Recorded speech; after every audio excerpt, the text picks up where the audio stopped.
Blasting Mars with glitter is the most efficient way to make it habitable. If we ever want to set up long-term human colonies on Mars, there's going to have to be changes.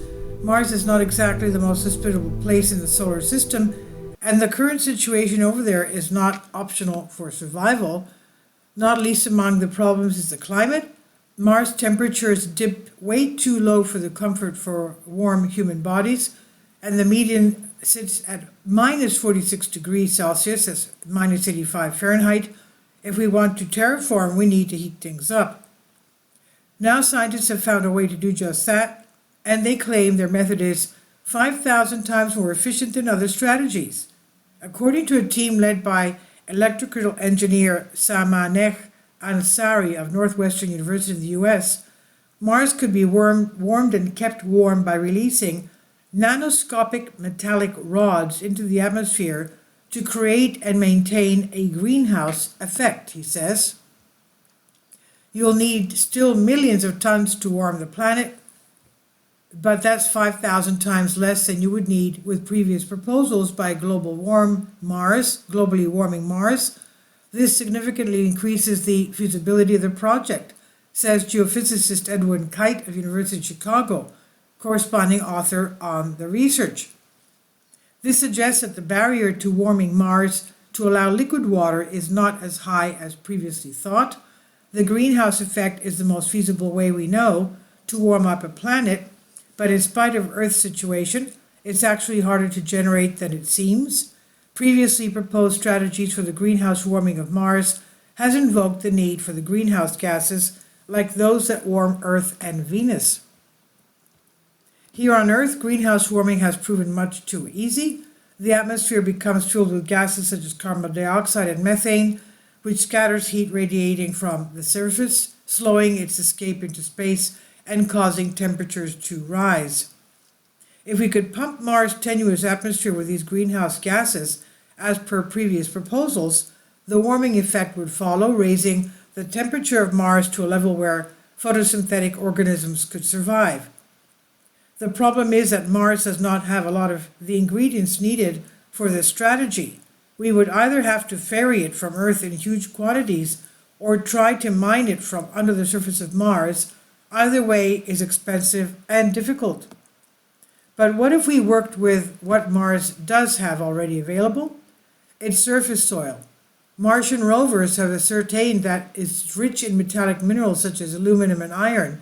What if we could blast tiny particles of sparkling metal into the Martian atmosphere like a glitter cannon to be borne aloft and trap sunlight the way carbon emissions do here on Earth?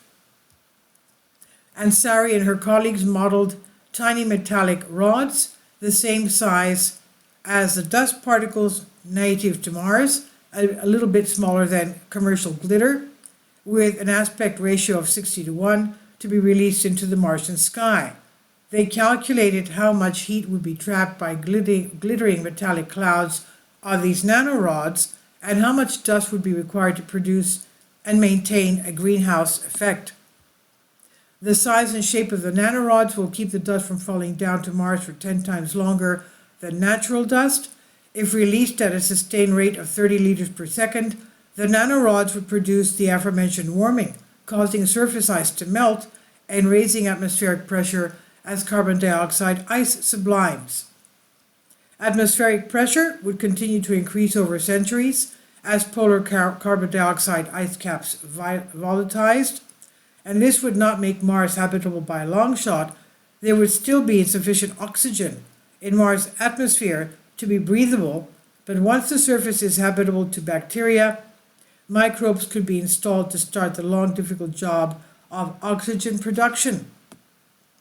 The nanorod strategy would still take quite some time, in the range of several decades, but would ultimately warm Mars by more than 28 degrees Celsius, pushing its climate into a regime still not comfy for vertebrates, but warm enough for photosynthetic microbial life, a first important step towards a terraformed Mars.